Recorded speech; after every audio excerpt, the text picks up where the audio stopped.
Alisinang, Maribel, may nakita ko sa likod ng kubo ng kapitbahay. Yung baboy niya, wala na yung lamang loob. Ay, Elena, 7 taon na ako dito. Wala naman akong naririnig na kakaibang hayop sa gubat. Makatao ang may gawa niyan. Karaniwan naman na kinuha ang lamang loob pagpapatayin ng baboy. Baka may magnanakaw para pang ulam. Sa tingin ko po talaga hindi. Kasi yung baboy, wala man lang hiwa o kahit na anong sugat. Parang hinugot lang yung laman loob nun mula sa puwitan. Sa tingin mo, hayop nga ang gumawa nun. Sa bagay, marami talagang naglalabasang mababangis na hayop kapag tag-ulan. Baka galing sa gubat. Kung hayop ang kumuha, bakit may bakas ng dugo na parang hugis paa ng tao? Ay, totoo bang pinagsasabi mo, Elena? Ibig sabihin, nagbalik na sila.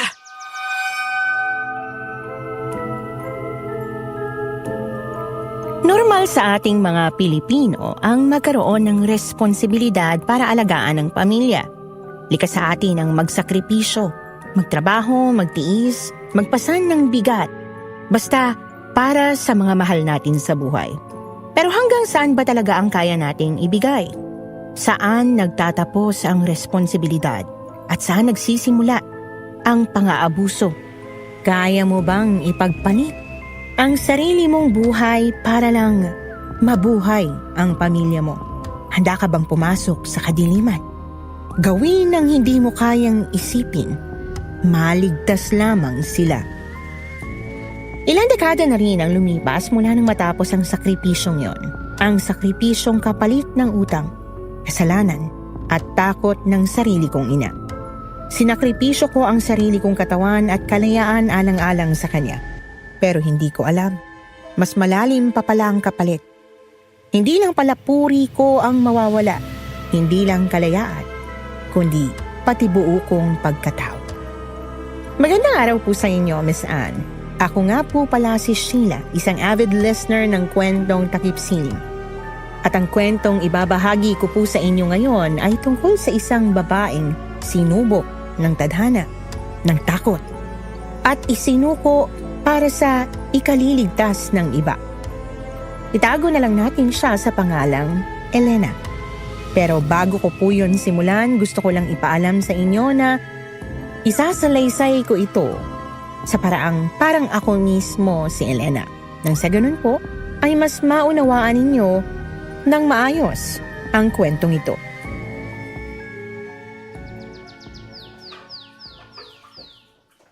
Ano ba naman to, Elena? Di ka pa ba naglilinis? Ang dumi dito sa kwarto mo, oh! Palagi ka kasing nakahiga! Di ba nga sabi ko sa... Sino ba yung katok ng katok? Elena, buksan mo nga! Ay, nakakarindi! Eto na po, ma. Magandang umaga po. Pasok po kayo sa... Sino ba yan? Dario! Umagang-umaga, Maria. Galit na galit ka kaagad. Tuloy ka, Dario. Ay, napadaan ka dito.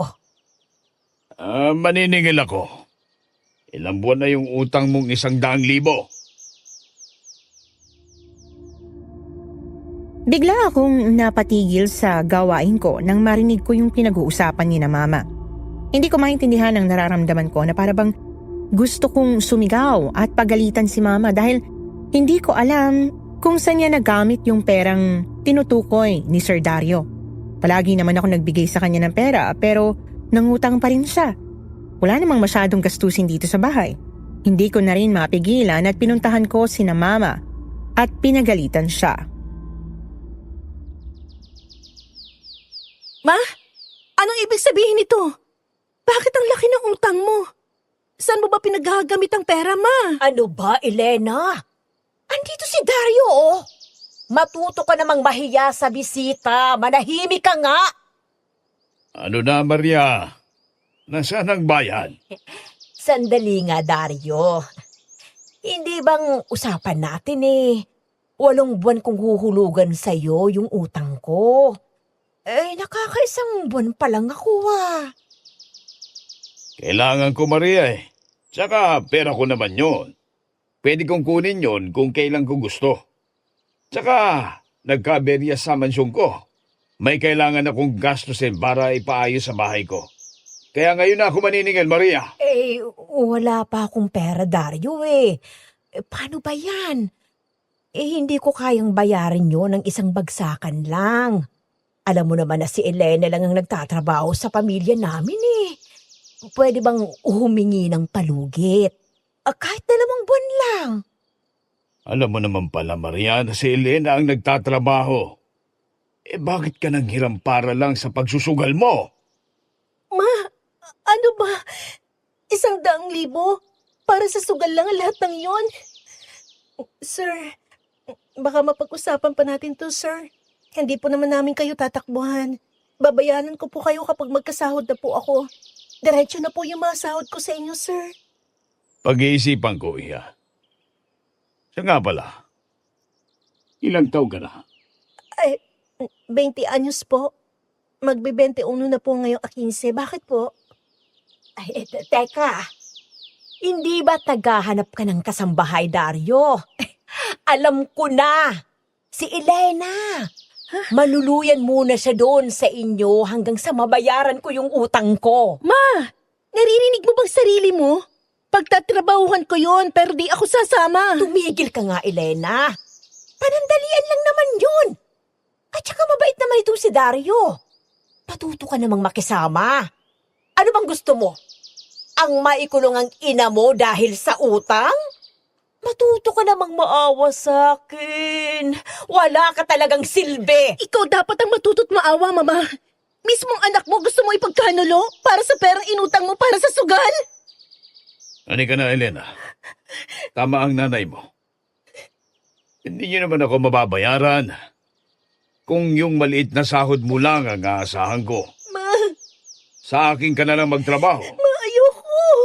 Pag-iusap. Ayoko. Huwag ka nang mag-iinarte. Sige na, Dario, dalhin mo na yan.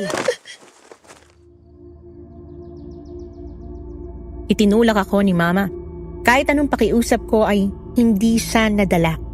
Kahit ano pang piglas ko ay mahigpit ang hawak ni Sir Dario sa akin. Kahit ganoon ay tinatawag ko pa rin si Mama kahit hindi siya nakatingin sa akin.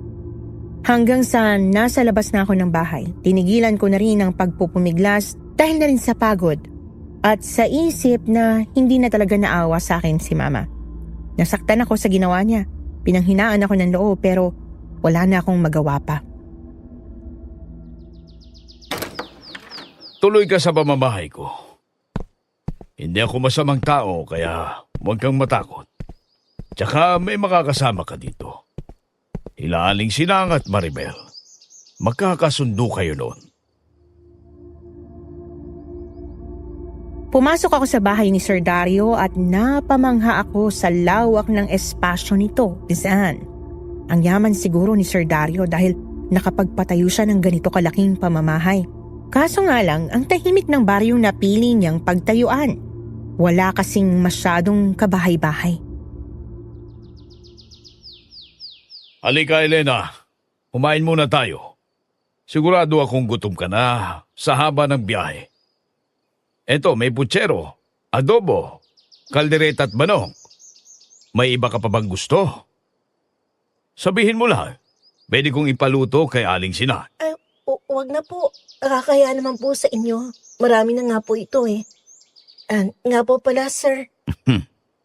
Dario na lang, Elena. Magbumuka talaga akong matanda pag sir ang tinatawag mo sa akin.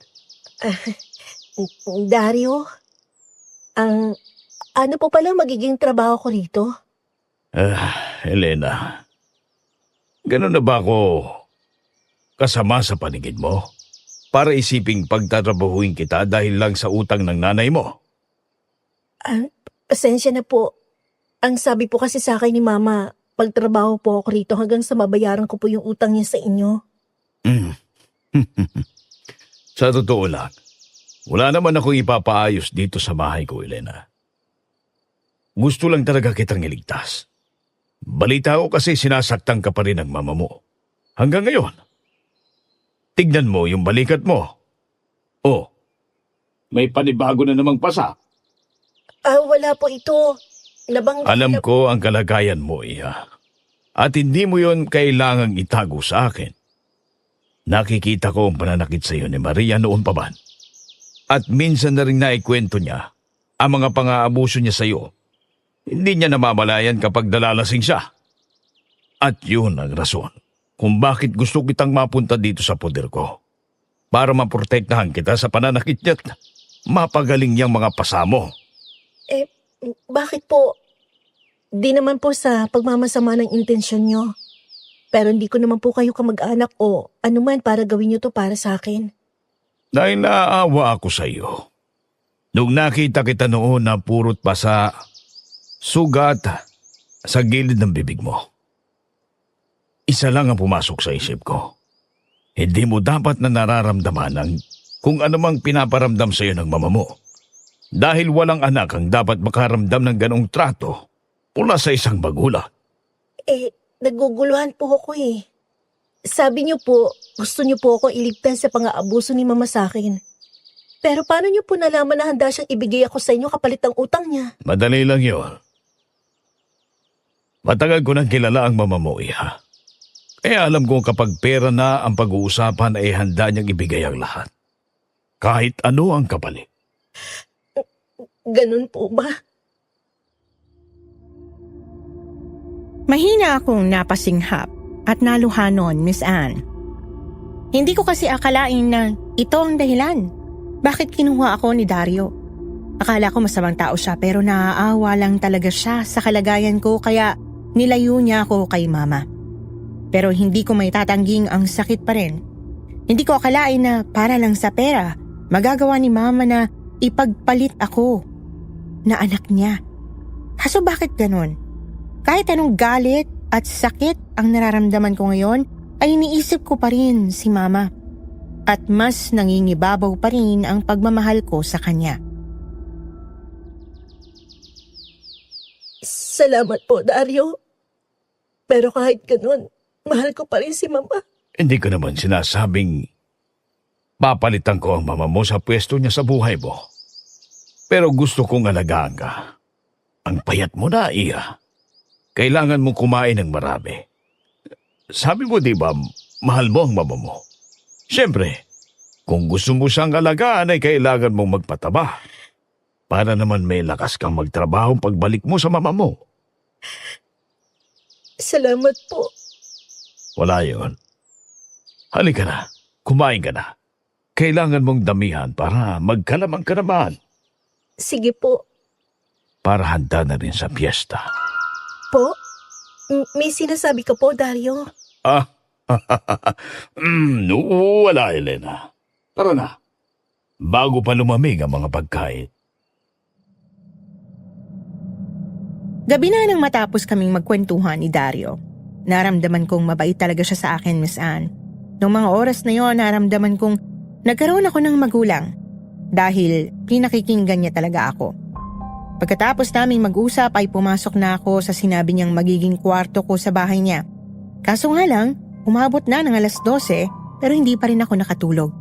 Naninibago ako sa lugar at nakakabingi rin ang katahimikan sa mansyon niya. Dahil doon, napagpasyahan kong bumangon na muna para lumabas ng kwarto at libutin ang mansyon hanggang sa napadpad ako sa kusina niya para uminom ng tubig. Grabe. Ang lawak talaga pala ng mansyon. Parang kahit anong libot ko, hindi talaga ako dinatapuan ng antok. Siguro baka abutin na lang ako rito ng umaga pero hindi ko pa rin to tapos libutin. Oh, Elena! Gising ka pa. 12:00 na. Ay, anak ng tinapa naman, Alasina, ikaw pala yan. Nagulat naman po ako sa iyo. Opo, namamahay po ata ako kaya di makatulog ngayong gabi. Ikaw po, bakit gising ka pa? Nagigising talaga ako sa ganitong oras para uminom ng tubig. O siya, pagkatapos mo riyan, bumalik ka na sa kwarto ha. At huwag mong pansinin ang mga ingay na maririnig mo. Po? Ingay? Anong ingay po?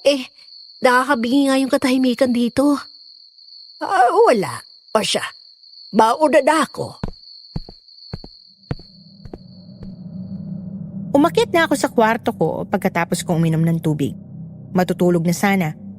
Pero hindi pa man nagtatagal nang makarinig ako ng kaluskos. Nung una mahina lang hanggang sa lumakas ng lumakas. At nairita na akong sinundan kung saan nagmumula ang tunog na yon.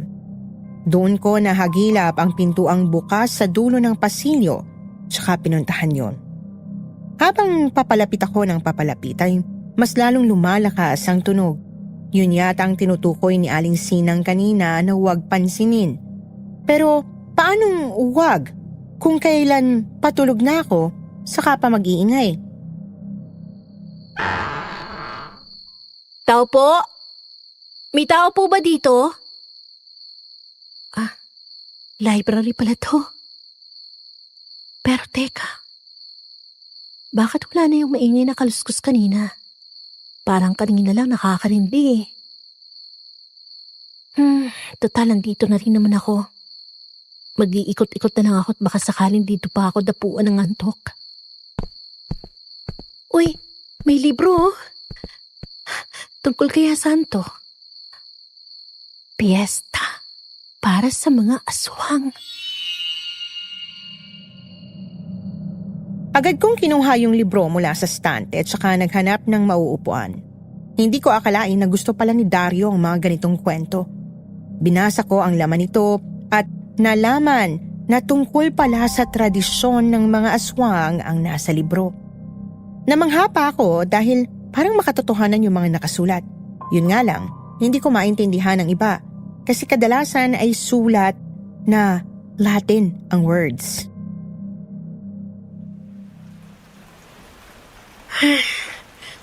Kakakape ko lang to. Oo, kakakape ko talaga to kaya madali akong kinakabahan. Lena, anong ginagawa mo dito? Ikaw lang pala, Dario. Akala ko kung ano na. Wala, nagbabasa lang ng libro. Ayun o, sa mesa.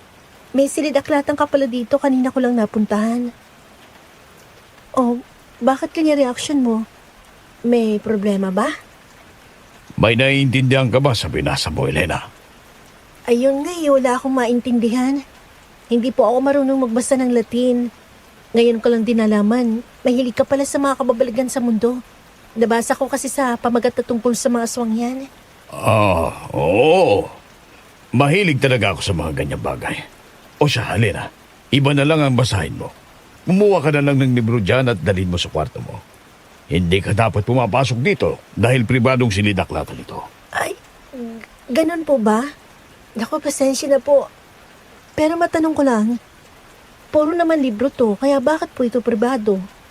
May mga delikadong chemical ba dito o anumang matutunis na bagay? Hindi ko alam kung guni-guni ko lang ba, pero bigla kasing nagbago yung tingin sa akin ni Dario. Para siyang naggalit. Mahigpit niya akong hinawakan sa balikat dahilan para mapaigik ako. Napansin ata yun ni Dario kaya niluwagan niya ang pagkakahawak sa balikat ko at bumalik yung maamong mukha niya. Dahilan naman para mapaatras ako. Pasensya ka na, Elena. Pero hindi ko kayang ipaliwanag sa iyong lahat. Sabihin na nating may mga importante akong dokumento dito kaya hindi pwedeng pasukin ito ng kung sino-sino. Kung ako sa'yo, sundin mo lang ako. Huwag mo nang uuliting pumasok dito. Huwag mo akong gagalitin. Dahil hindi mo gugustuhin makita akong magalit. Ngayon pa lang, sinasabihan na kita. Iba ako magalit, Elena. Pasensya na, Dario. Hindi ko na uulitin. Halika, ihatid na kita sa kwarto mo. Elena, yung sinasabi ko sa'yo, ha? Huwag mong kalimutan. Yun at ang kwarto ko ang pinakapribadong lugar dito sa pamamahay ko. Kaya sana'y gawin mo yung sinasabi mong hindi mo papasukin yon. Naiintindihan mo ba? Opo, naiintindihan ko. Salamat, Dario, matutulog na ako. 3:00 na ng madaling araw pero hindi ko pa rin magawang makatulog kakaisip ng nangyari kanina. Nang makarinig na naman ako ng kaluskos, nagsitaasan ang mga balahibo ko sa katawan, Miss Anne. Paulit-ulit kong sinasabi sa sarili ko na baka pusa lang yun. Pero hindi ko magawa kasi kakaiba eh. Mas lalo pa akong kinilabutan nang marinig kong may bumagsak sa bubong at parang may naglalakad. Sana pusa lang. Sana pusa lang. Panaginip lang to. Panaginip lang. Elena, gising na, tanghali na. Sabi ni Dario, gisingin ka na para kumain. Ayos ka lang ba, Elena? Pinagpapawisan ka ah. May masama ka bang napanaginipan? Okay lang po ako, Aling Sinang. Salamat po sa pagising para kasing binangungot ako eh. Sige, nakahanda na ang pagkain. Halika na. Aling Sinang, may bisita po ba tayo? Para ang dami namang handa dito. Ay nako Elena, para sa'yo yan. Sabi ni Dario, kailangan maraming pagkain para daw makabawi ang katawan mo. Ang payat mo nga ne. Di ka ba masyadong nakakain sa inyo? Hindi po masyado eh. Unti lang kasi pagkain namin kaya kailangan magtipid. Hindi naman sa pangingialam, Elena. Pero bakit kailangan magtipid kayo? Naghihirap ba kayo? Hindi sana kami maghihirap kung hindi si Mama nagsusugal o kaya nagiinom. Kadalasan kasi ng sahod ko doon napupunti. Kaya ayun, unti na lang natira para pangkain. At kung magrereklamo naman ako sasaktan niya ako. Huwag ka nang mag-alala, Elena. Wala nang mananakit sa'yo. Tsaka araw-araw madami kang kakainin dito. Ay, Aling Sinang, matagal na po ba kayo dito? Oo, iha. Baga 7 taon na ata. Ganun po ba? Matanong ko lang po, nakarinig na po ba kayo rito ng mga kakaiba? Halimbawa yung mga kaluskos? O di kaya yung mga nakakapanindig balahibong karanasan sa multo, ganun? Bakit, Elena? May naramdaman ka ba? Di ako sigurado pero may narinig akong kaluskos sa pader tapos sa bubong para may naglalakad. Naku, tinatakot mo lang ang sarili mo, Elena. Pusa lang yun.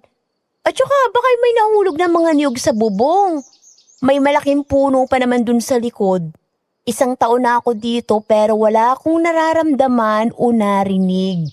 Normal lang lahat. Ikaw po, Aling Sinang. Tinatakot nyo lang talaga ang sarili nyo, iha. Mamaya na uli kayo magdaldalan. Tamo si Elena, hindi pa nakakakain dahil sa kwentuhan ninyo. Ikaw po pala. Haliho kayo, kumain na tayo, Dario. Sige na, Elena. Tapos na ako kumain. Kumain ka na dyan. Dapat dabihan mo.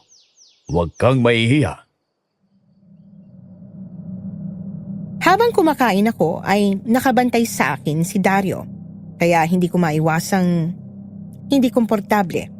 Lalo na't mayat maya niyang nilalagyan ng pagkain ang plato ko.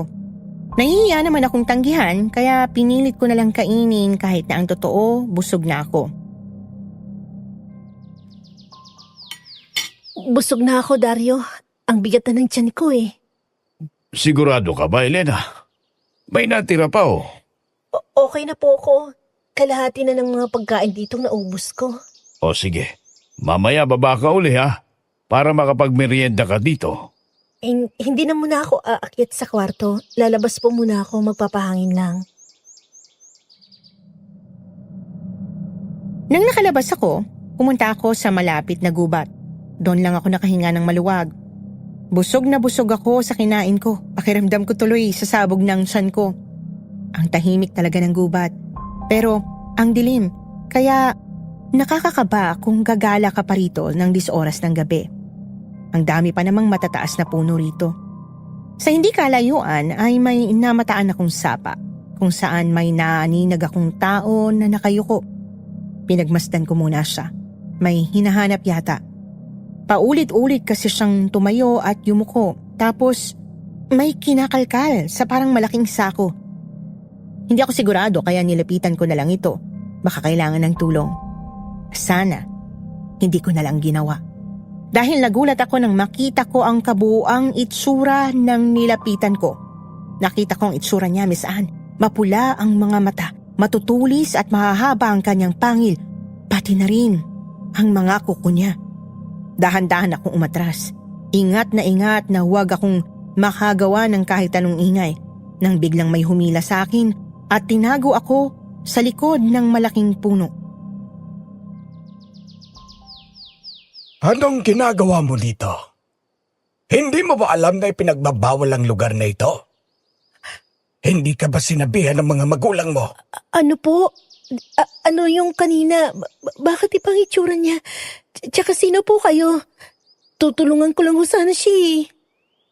Tara, sumama ka sa akin. Dadalhin muna kita sa kubo ko. Malapit lang yun dito. Ito, Iha. Inumin mo muna tong tubig para mahimasmasan ka. Salamat po. Kanina pa rin po kasi ako nauuhaw. Mukhang hindi ka taga rito, Iha. Paano niyo po nalaman? Dahil kung taga rito ka, hindi ka sana pumunta doon ng ganong oras. Lahat ng mga bata dito sa baryo ay pinagbabawalan ng mga magulang nila na huwag maglibot sa parte ng kagubatan na yon. Ay bakit po? At ano po yung nakita natin kanina? Aswang yun, Iha. Ho? Aswang? Meron pa po bang ganun sa panahon ngayon?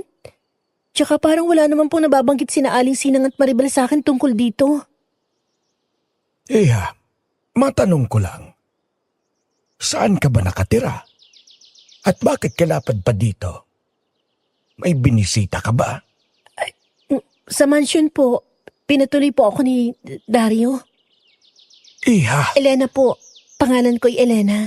Elena, ako si Mang Orlan. Isa akong albularyo. Hindi naman sa tinatakot kita pero delikado ang pinasukan mong mansyon, Iha. Maraming aswang ang nakatira doon. Mang Orlan, huwag niyo naman po sanang siraan yung mga taong kasama ko sa mansyon niyon. Mababait po sila. Tsaka paano niyo po nasabing marami, konti lang kami. Si Dario, si Maribel, at si Aling Sinang lang kasama ko sa mansyon niyon. Hindi kita tinatakot, Iha.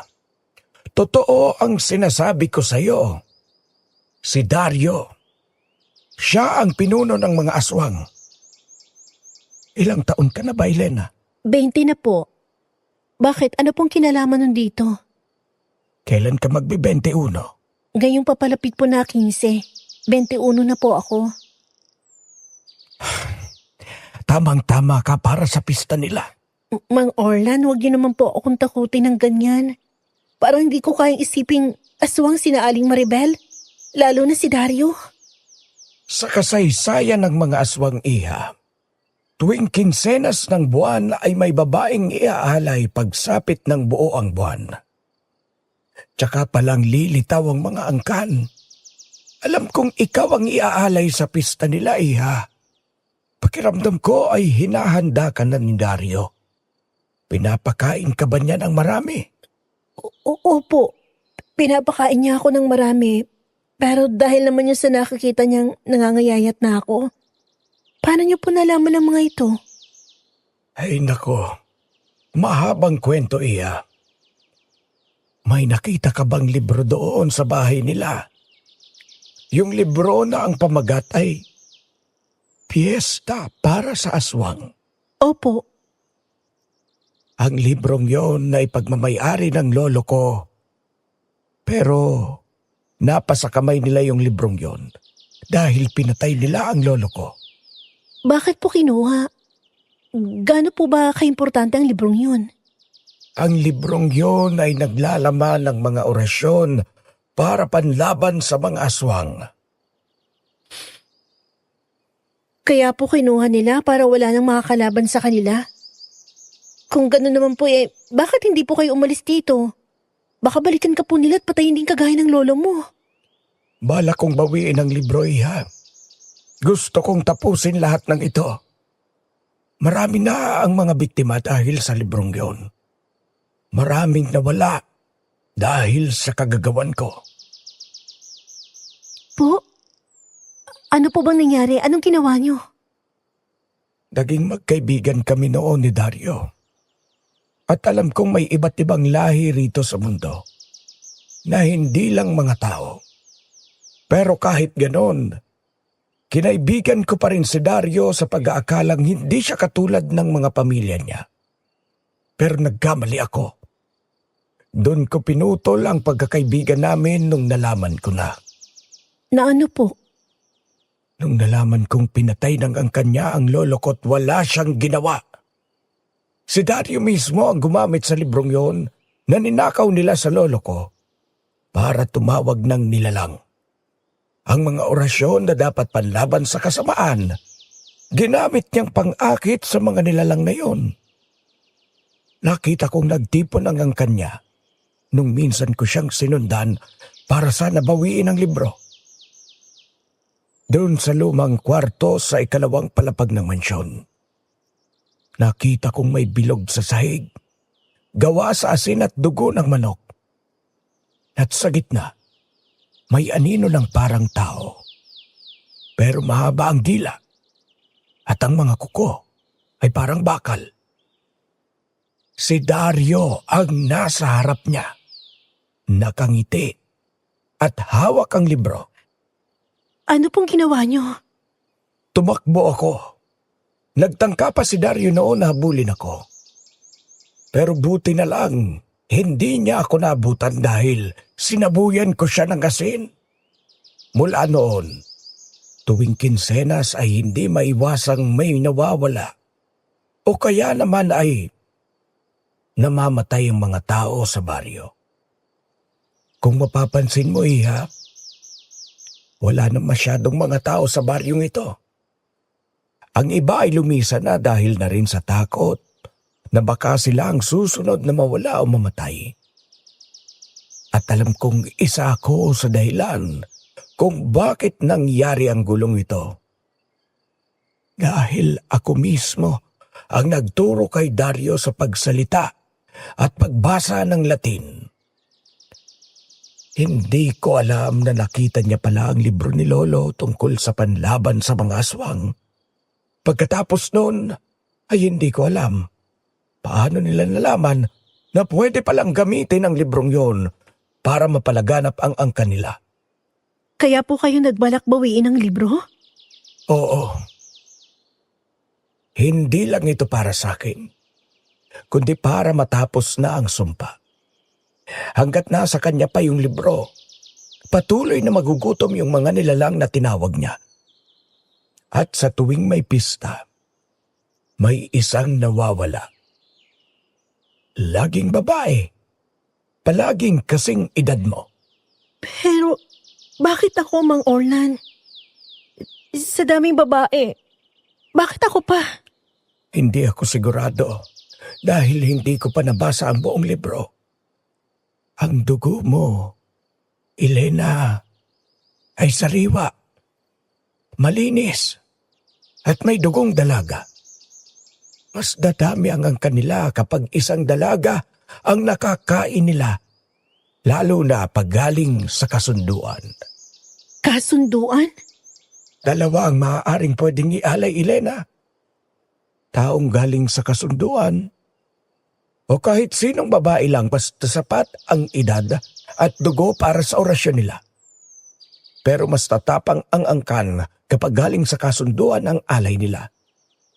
Hindi kaya'y ang pamilya mo ay may nakasundo kay Dario? Natahimik lamang ako habang mahigpit na nakahawak sa damit ko. Gusto kong kausapin ng Diyos. Gusto kong itanong sa Kanya kung bakit ganito kamalas ang buhay ko sa daming tao sa mundo. Saka kung bakit ako pa talaga ang napili. Hindi ko na kayang tanungin si Mang Orlan at naiyak lang ako. Hindi ko kayang paniwalaan dahil ang ibig pang sabihin niya sa kasunduan ay planado ang lahat ng ito. Sino sa kanila ni Mama at Dario ang nagsisinungaling sa akin sa totoong dahilan nila? Kung totoo man, Ang ibig sabihin ba ni Mang Orlan na kasunduan ay ang pagbebenta ng aking ina kay Dario? Dahil lang sa utang niya sa sugal? Hindi ko kayang paniwalaan to. Niloloko niya lang po ako. Hindi to totoo. Umalis ka na ngayon, Iha, bago pa gumabi. Dahil mas delikado ka rito paggabi. At makapaghilalaan ka pa ni Dario kapag matagal kang bumalik doon sa mansyon. Mahirap na. Elena, saan ka galing? Bakit ang tagal mong umuwi? Nag-aalala ako sa'yo. Baka napano ka na. Naglibot-libot lang po dito. Bakit parang takot ka? May nangyari ba? May nakita ka ba? Sabihin mo sa akin. Ayos lang po ako. Natakot lang kasi ako dahil hinabol po kasi ako ng aso po kanina. O sige. Halika na at kakain na tayo para gumaan ang pakiramdam mo. Maraming masarap na pagkain ang pinahanda ko. Busog pa po ako. Kayo na lang po. Elena, kumain ka. Nanigas ako sa kinatatayuan ko nang marinig ang sinabi ni Dario. Ang lamig ng tono niya, parang mukhang hindi nag-alala, kundi isang utos o babala na para bang kung hindi ako kakain ay may mangyayaring masama sa akin. Sa huli, wala akong nagawa kundi ang sumunod na lang kay Dario saka umupo sa hapagkainan para kumain sa harap niya kahit na wala akong gana. Ito pala, Elena. Kumain ka nito. Ano po ito? Espesyal yan na pagkain. Para pampataba. Salamat po. Sumapit na nga ang 12:00 at wala pa akong tulog kahit napagod na ang mata ko sa kakaiyak dahil sa mga nangyari sa akin ngayong araw. Naririnig ko pa rin yung mga kaluskos sa labas pero hinayaan ko na. Masyado akong pagod para alalahanin pa yung kakaibang kaluskos. Napagpasyahan kong bumangon na lang para uminom ng tubig dahil namamalat na ang lalamunan ko kakaiyak. Alinsinan? Maribel? Bakit gising pa kayo? Ay, Elena. Gising ka pa pala. Hindi po ako makatulog, Alinsinang. Naalala ko pa rin yung sinasabi ni Mang Orlan kanina. Yung kunento ko sa inyo na nakita ko sa kagubatan. Pero kayo po, bakit gising pa kayong dalawa? Si Aling Sinang kasi gusto pang makipagkwentuhan. Kaya heto kami ngayon, nagkakape. Ewan ko na lang talaga sa kanya. At saka Elena, tinatakot ka lang nun ni Mang Orlan. Matagal na ako dito pero wala namang nagsasabi ng ganun sa akin. Siguro binibiro ka lang. Anong klaseng biro yon? Matanda na yon tapos magbibiro pa? Pero sa bagay, baka nananakot lang siya, no? Ay, yan na nga. Pinapagod ko lang sarili ko sa pag-iyak at pag-iisip ng ganun. Pero may pati pa rin sa akin na parang naniniwalang totoo talaga lahat ang pinagsasabi niya. Ay, tsaka alam niyo ba, parang ang bigat ng pakiramdam ko kanina sa kwarto. Na para bang minakatitig sa akin palagi at nakakarinig pa din ako ng mga kaluskos. Sanay ka lang na ang mga naririnig mo ay mga jeep o mga tao naglalakad pa sa gabi, Elena. Dito kasi kahit walang tao, may maririnig ka talagang bago sa tainga mo. Tulad ng mga yapak ng mga hayop, tulad ng pusa sa bubong, o nahulog na niyog o kahit mga ano pang bagay. Bakit parang iba yung tunog kanina? Parang may kaluskos sa pader. Tapos di ako sigurado baka namalikmata lang ako pero parang may dumaan sa bintana ko sa kwarto. Ayun kaya yung tinutukoy ni Mang Orlan? Baka may naglilibot talagang aswang dito o baka may multo, diba? Ano ba naman yan, Elena? Tinatakot mo lang yung sarili mo. Sus Mariosep naman, oh. Imahinasyon mo lang talaga lahat ng yun. Baka si Dario lang yun na dumaan. Paminsan-minsan kasi nag-iikot siya dito sa bahay. Mahilig yun maglibot kapag gabi. Hindi raw siya makatulog kapag gabi kaya ganun na lang ginagawa niya, pampalipas oras. Kahit madaling araw? Minsan, mga 3:00, naririnig ko pa yung mga yabag niya sa pasilyo. Aling Sinang, nung bago ka pa lang dito, may naririnig ka din bang mga kaluskos? Natatakot ka ba? Matagal na ako dito, ne. Nung una'y kinikilabutan ako. Lalo na yung unang linggo ko dito. Naku, akala ko may multo. Dahil sa mga bigla ang mga tunog sa labas. Pero hinayaan ko na. Hindi naman nagpakita kung multo man yun o ano. Sinanay ko na lang din ang sarili ko. Pati ba naman ikaw, Aling Sinang? Ay naku, kaloka talaga kayo. Baka may insomnia lang ang tao tapos pinagbibintangan nyo lang na multo kung ano. Ano nangyari nung unang linggo mo, Aling Sinang? Ay, ayaw mo talagang matulog, ano? Hindi talaga. Kwentuhan mo naman po kami. Gusto ko makinig ng mga ganap dito sa bahay. Tapos matatakot din naman. Ay, sige daga. Pero huwag kang matatakot ha. Baka hindi ka na makatulog lalo. Hindi po ako matatakotin. Sus! Wag ako, Elena. Natatakot ka nga kanini. Ay, sabi mo yan ha. Doong unang pamamasukan ko rito, mga 7 taon na rin ang nakalipas.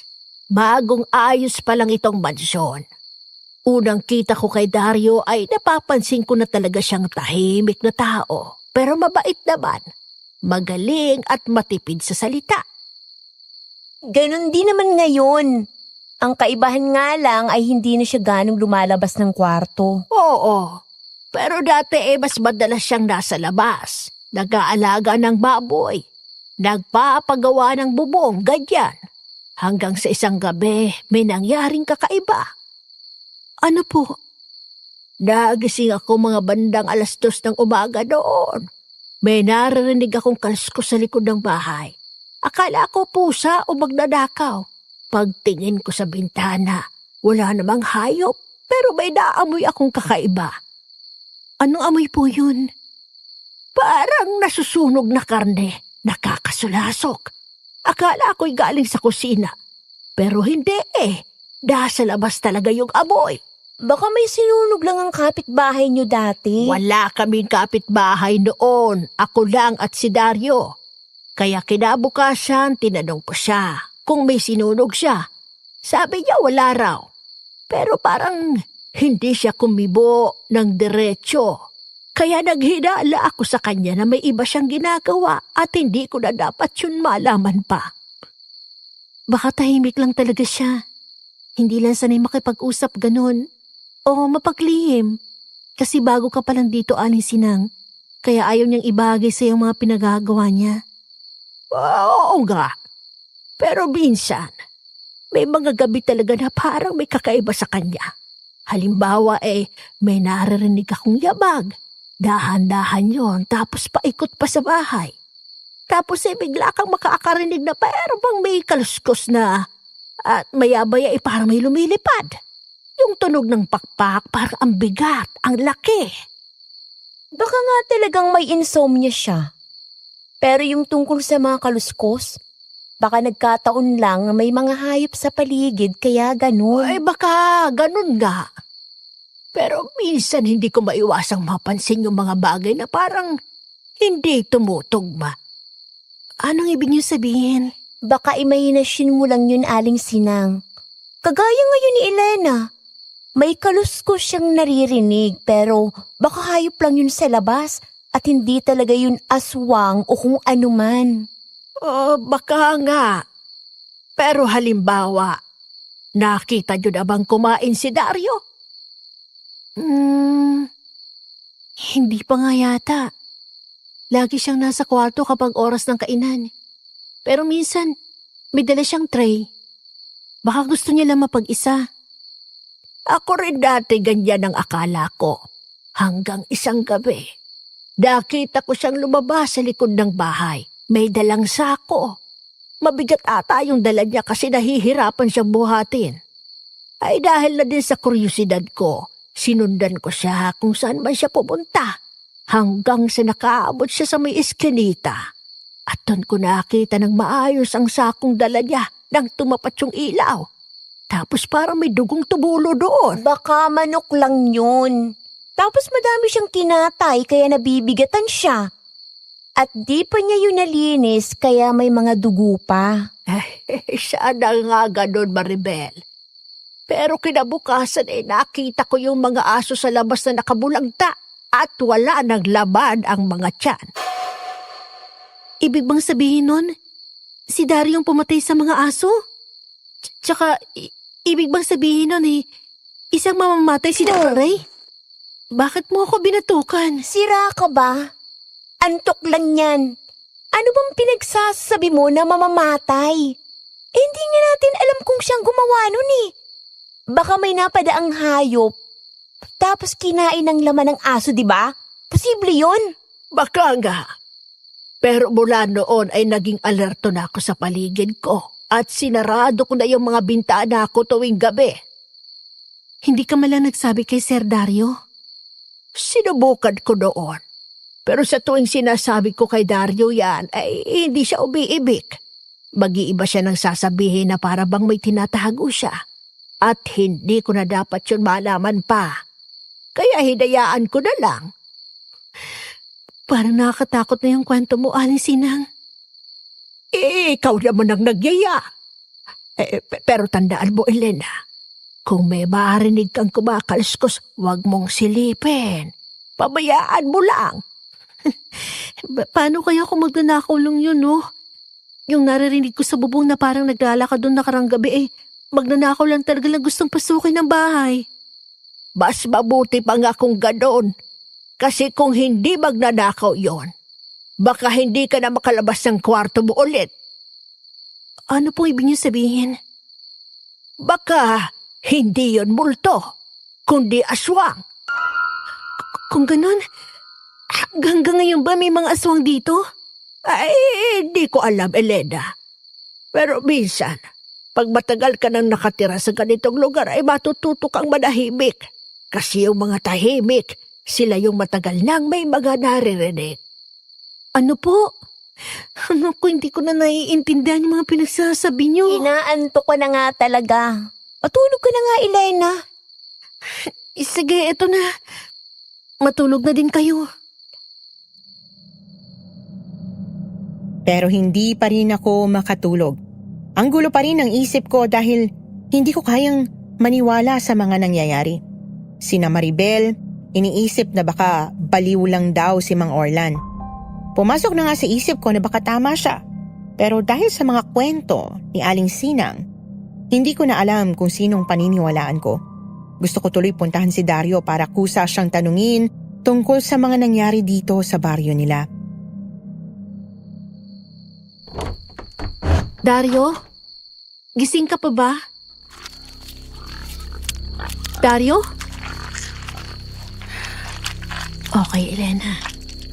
Sinabihan ka ni Dario na huwag kang papasok sa mga kwarto, lalo na sa mga pribado. Pero bahala na. Hindi na talaga ako makatulog dahil sa ingay na yan. Teka, Dario? Bakit ka ganit tsura mo? Ano yung kinakain mong laman? Dario! Hindi ko natapos yung sinabi ko nang biglang dumilim yung paningin ko hanggang sa tuluyan na akong nahilo at bumagsak sa sahig. Elena.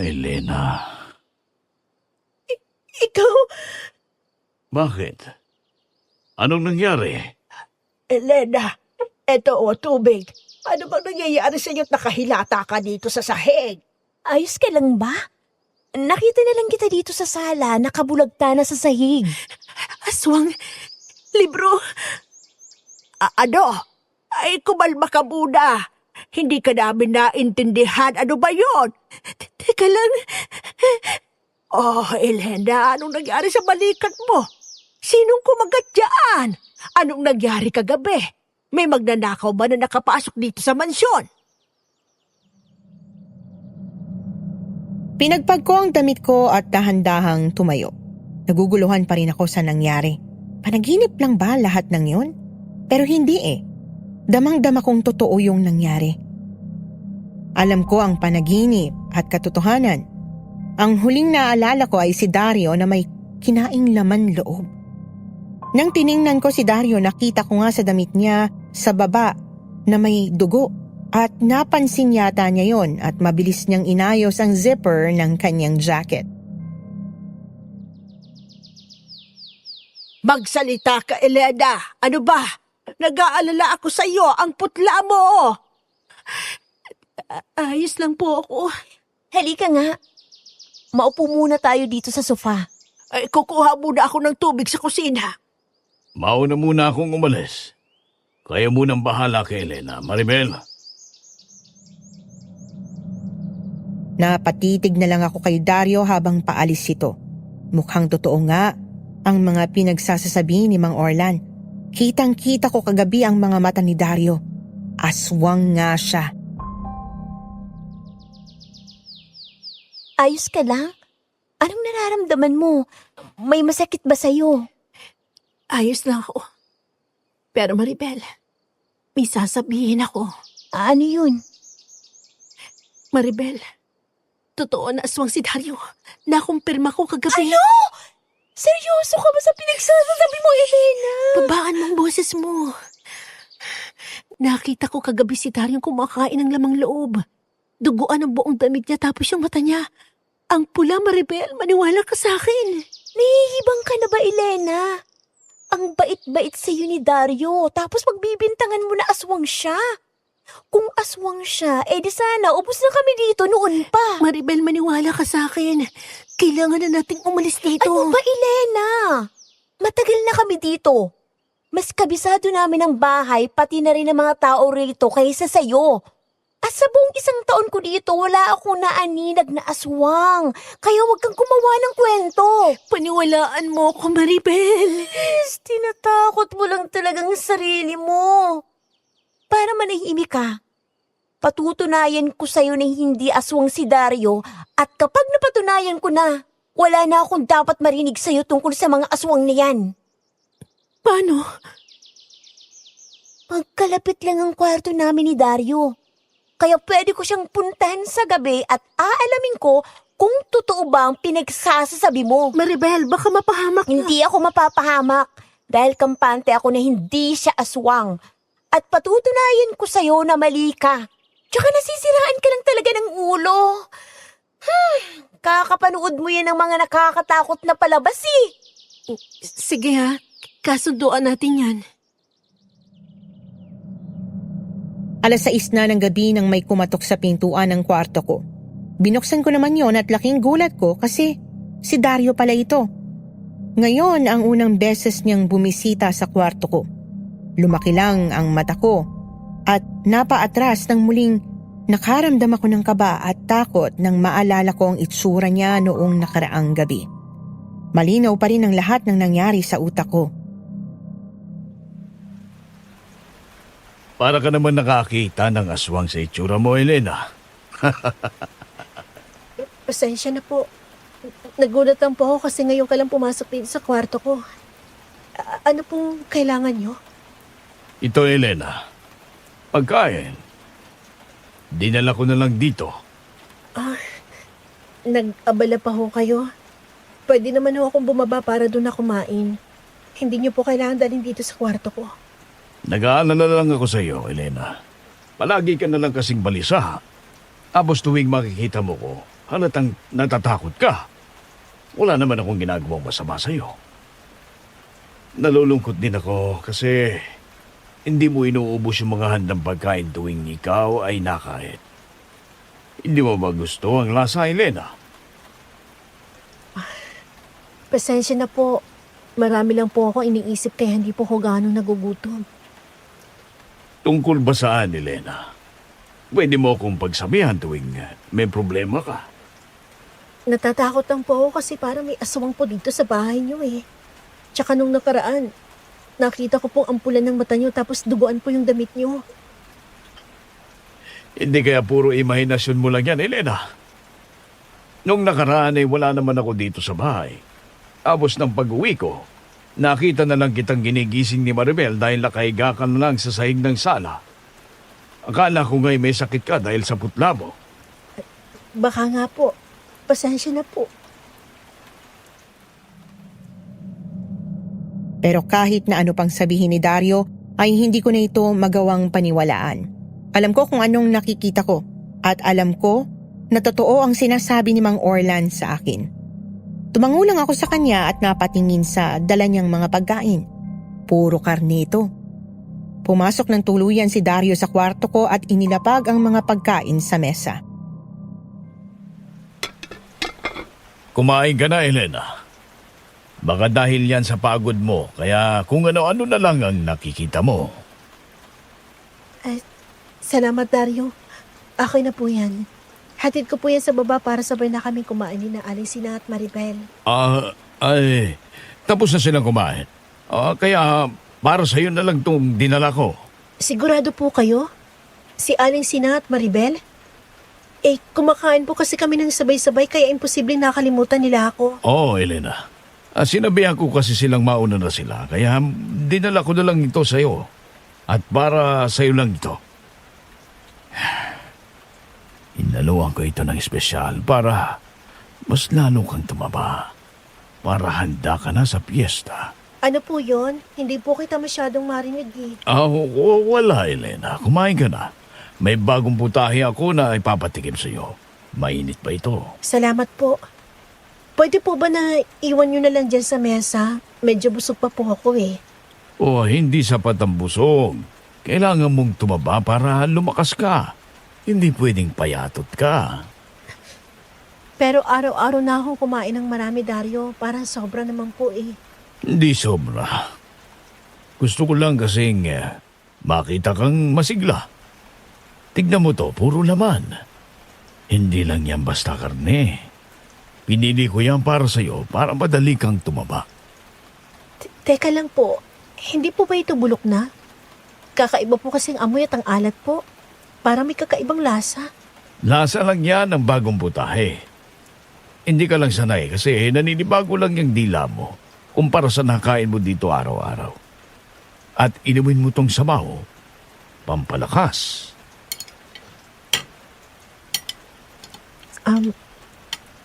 May tanong po pala ako. Bakit niyo po ako inaalagaan ng ganito? Tapos po, palagi niyo po akong binabantayan tuwing pagkain ko po. Sa mundong ito, Elena, hindi mo kailangan maging kamag-anak para magmahal at mag-alaga. Minsan, mas maganda kapag walang dugong nakatali. Mas malinis ang ugnayan. Pati ba pagbabantay tuwing kakain ako? Kailangan kong masiguro na nauubos mo ang pinapakain ko sa'yo dahil espesyal ka sa akin. Special po? Sa paano parang special po ba? Darating ang araw, may intindihan mo. Basta kumain ka na lang. Yan lang ang gusto kong gawin mo ngayon. Opo. Magpahinga ka pagkatapos. Bukas, may bagong putahe na naman para sa iyo. Salamat po. Bago ko umalis, may tanong ako, Elena. Kailangang maging tapat ka sa akin. Pumupunta ka pa din ba sa Silidaklatan? Hindi na po. Mabuti naman. Aalis na ako. Umalis na si Dario pero hindi rin nagtagal ay kumatok ulit sa pintuan. Agad ko namang pinagbuksan ito at bumungad sa akin si Maribel. Elena, sabi ni Aling Sinang baba ka na raw. Handa na yung mga pagkain. Ha? Pagkain? Kakakain ko lang. Ha? Saan ka kumuha ng pagkain? Hindi kita nakita sa baba na kumuha ng pagkain. At katatapos lang ni Aling Sinang mag-ayos ng hapagkainan. Dinala na ako ni Dario. Sabi niya tapos na daw kayong kumain.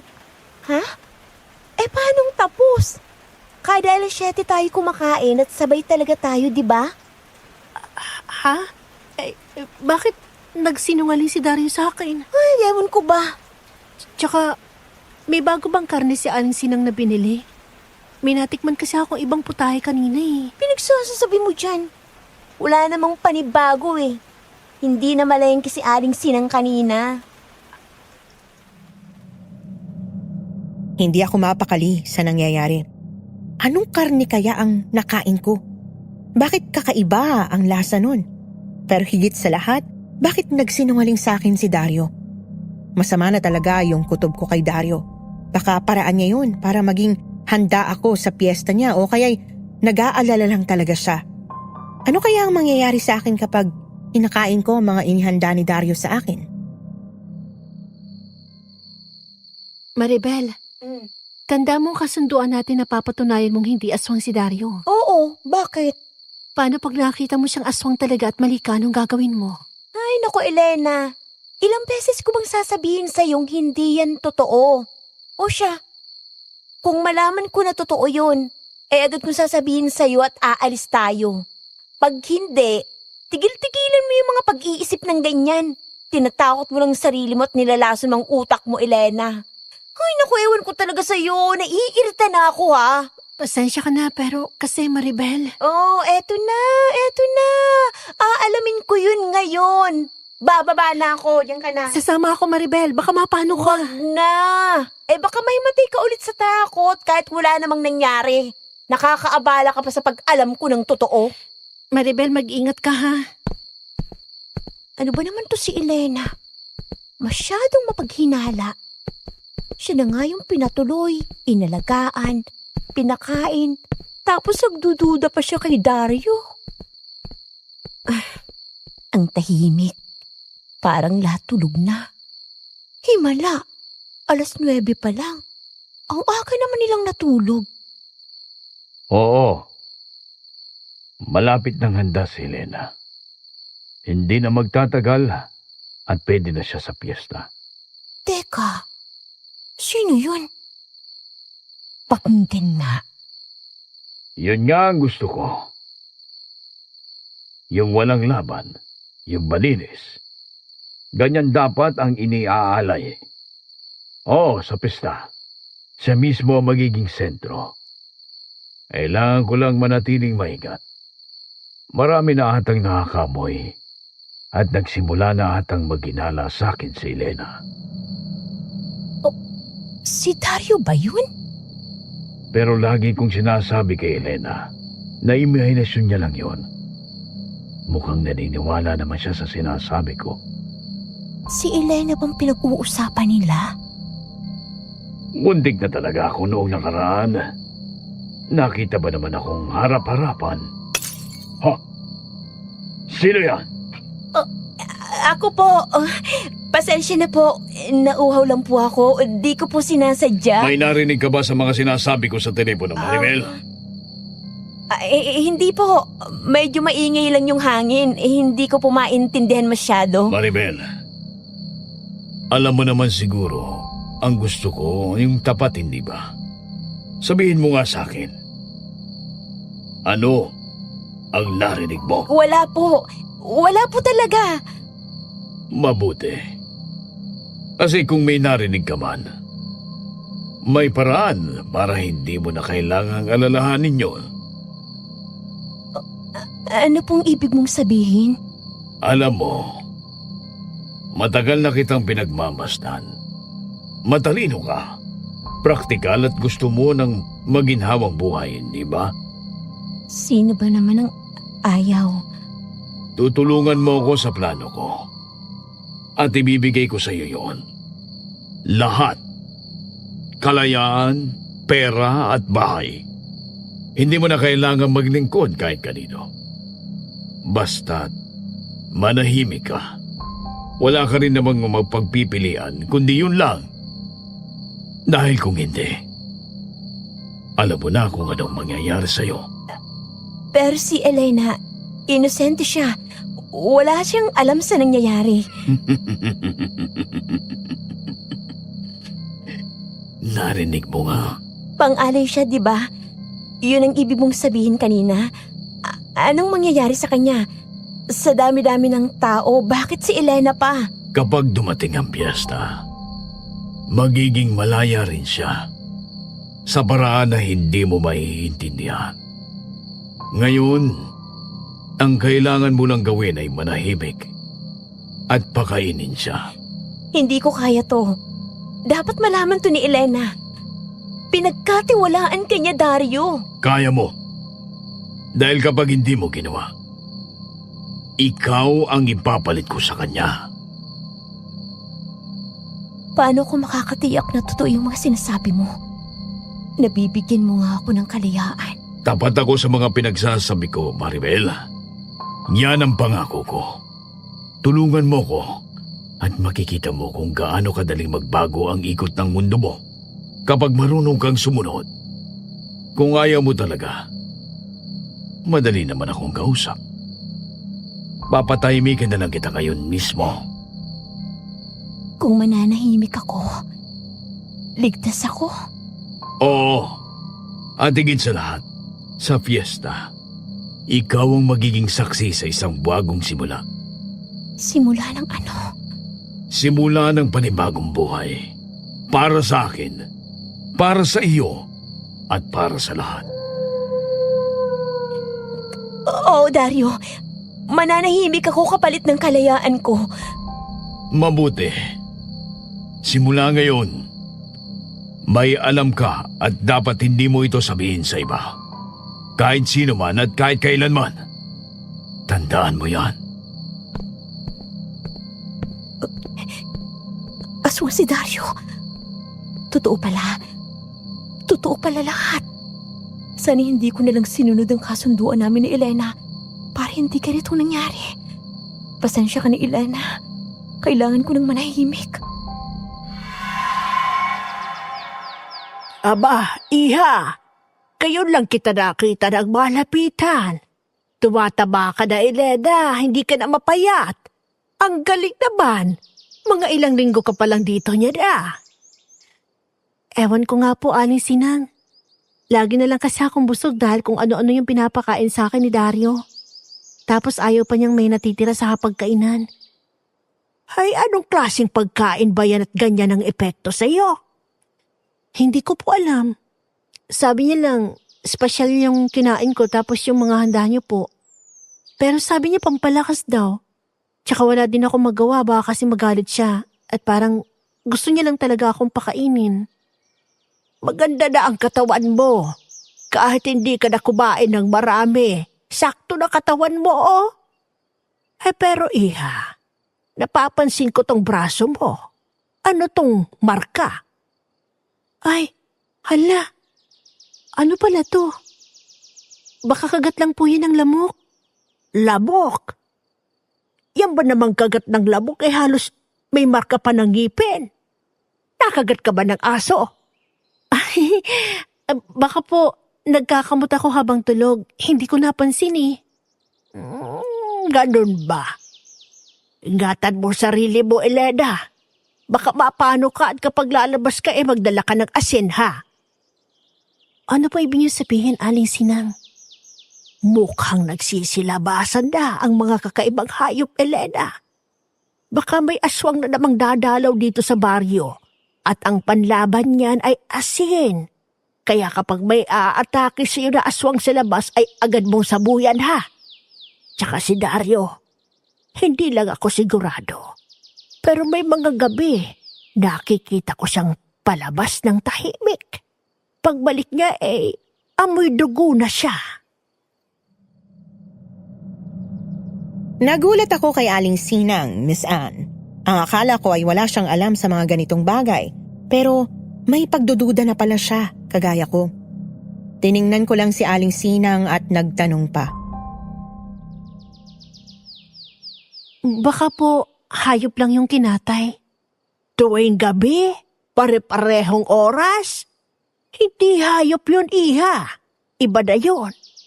Kaya palagi kang mag-iingat kapag lalabas ka, ha? Ay, maaga pala kayong nagkakape. Oo. Ikaw naman, parang gising buong gabi. Ang itim ng ilalim ng mata mo, Maribel. Ayos ka lang ba? Hindi, Aling Sinang. Medyo nahirapan lang talaga akong makatulog. Napansin ko sa inyo ni Elena. Nag-aaway ba kayo? Parang iniiwasan mo si Elena, Maribel. May nangyari ba sa pagitan nyo?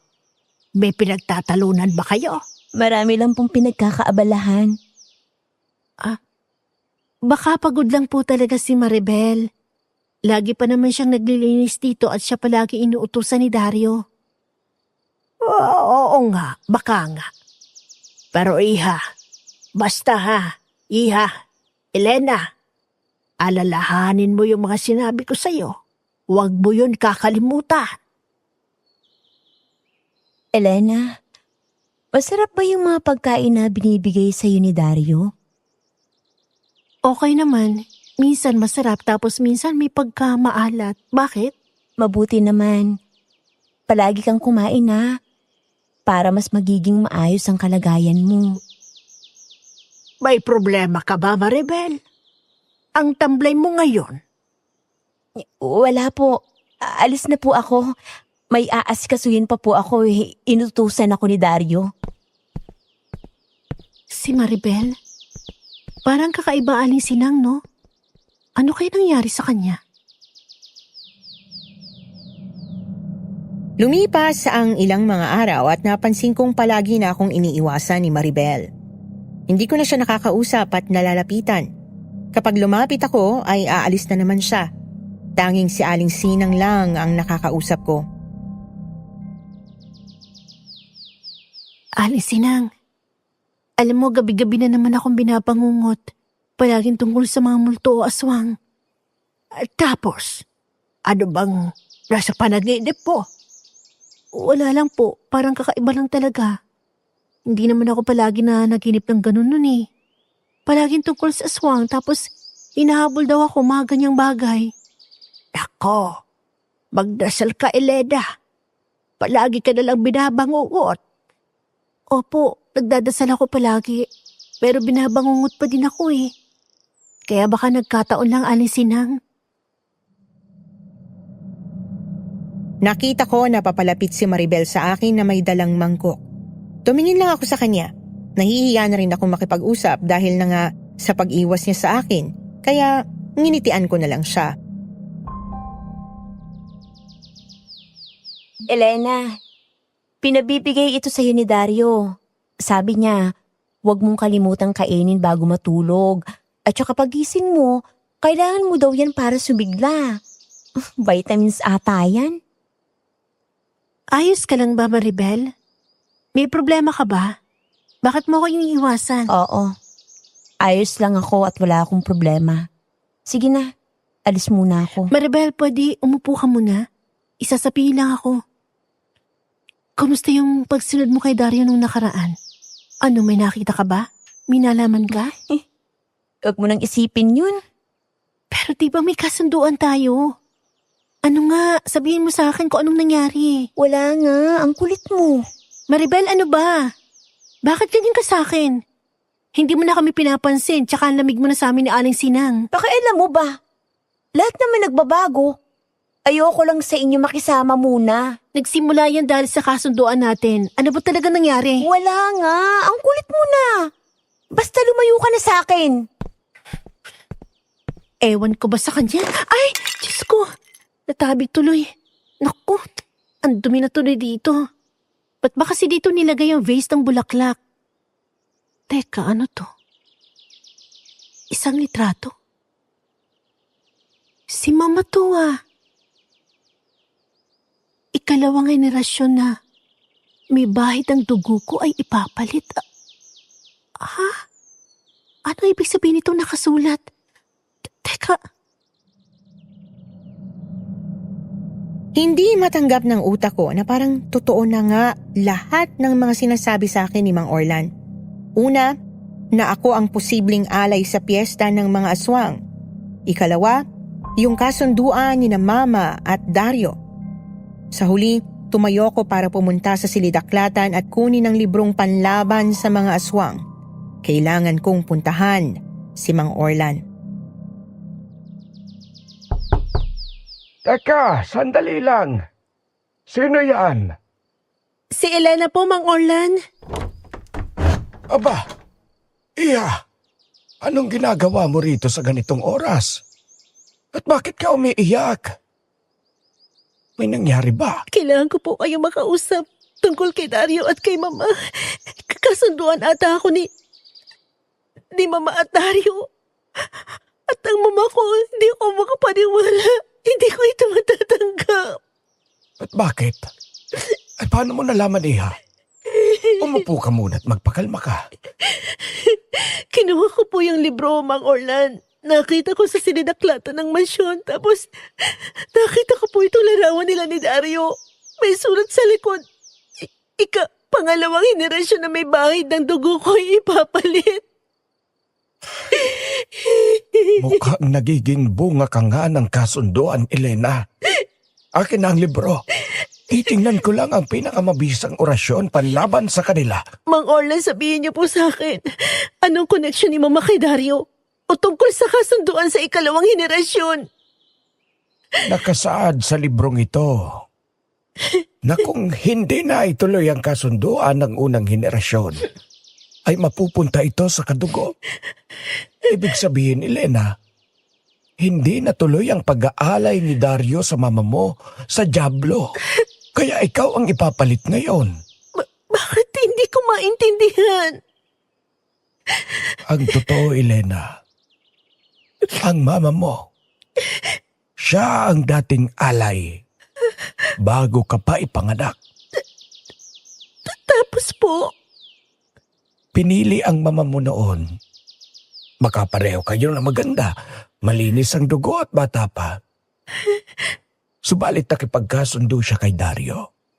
Sabi ng libro, tuwing magkasundo ang aswang at ang tao tuwing piyesta, ay dapat may kapalit. anong klaseng kasunduan ang ginawa ni Mama? 2 kasunduan lang yan, Elena. At ito ang kapalit ng buhay niya. Siya mismo ang pipilit ng bagong alay. O dahil sa pera. Hindi totoo yan. Ang hirap maniwala. Hindi magagawa yun ni Mama. Ang hirap paniwalaan. Ang sakit. Ang kasunduan nila ni Dario ay buhay pa hanggang ngayon. Sabi ng libro, matatapos ang kasunduan kapag may bagong makipagkasundo sa aswang. Pero Elena, hanggang ngayon, walang pumalit. Kaya pala lagi siyang malamig. Kaya niya ako iniiwasan noon. Alam mo kung sinong ipapalit niya ngayon? Ako? Buklatin mo ang kabilang bahina. Nakasaad dito na sa tuwing lilipas ang 2 dekada at 4 na taon, dapat magkaroon ng bagong alay ang mga aswang sa piyesta upang sila ay masisigla. Iha, ilang taon na ang mama mo? 45 taong gulang. At ako ay 21 na sa kinsenas. Tamang-tama. Ngayon ang 2 dekada at 4 na taong bagong henerasyon. At ngayon, ako naman ang ipapalit. Oo. Dahil hindi natatapos ang kasunduan hanggat may dugo ng mama mo na buhay.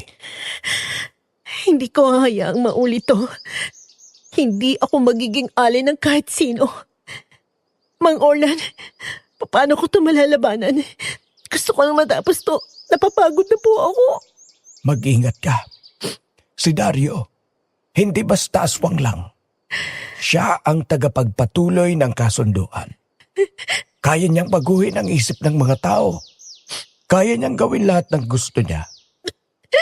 Hindi niya hahayaang may makakapigil sa kagustuhan niya. Mang Orlan, natatakot ako.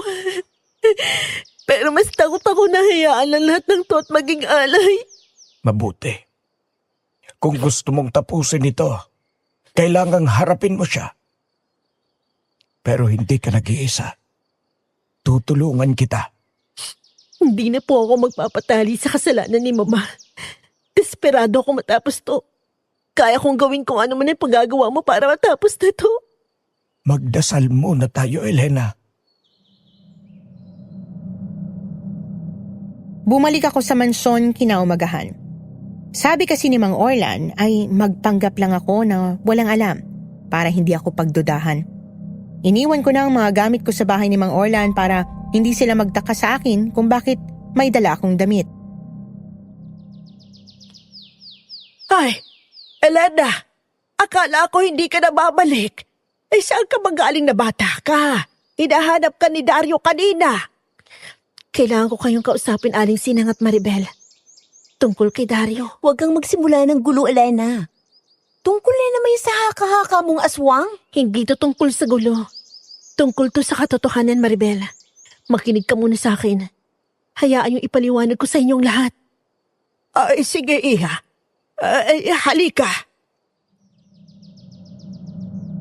Pinapasok ko sila sa kwarto para walang makarinig na iba, lalo na si Dario. Ipinakita ko sa kanila ang libro at pinaupo sila. Pesta para sa aswang. Ay, saan mo ito nakuha? At ano ito?